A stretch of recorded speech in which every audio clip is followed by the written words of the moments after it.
Hi guys, welcome to my videos. So guys, this is the scene after yesterday's snowfall, and still snowfall is going on. So we were assuming that snowstorm in Ontario is over, but actually it's not, and still it is snowing very much. And whole day it was snowing, but maybe not at the exact speed like yesterday, and it is gonna continue till tonight or maybe tomorrow.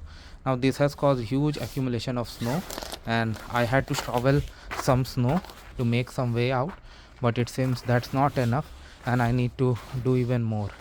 So when you come to Canada, you have to manage these things. Like, some of you may not like my neighbors are doing shoveling, but I will show you. I have already done it. Yeah, see, I have done this shoveling all on my own, and still snowfall is going through.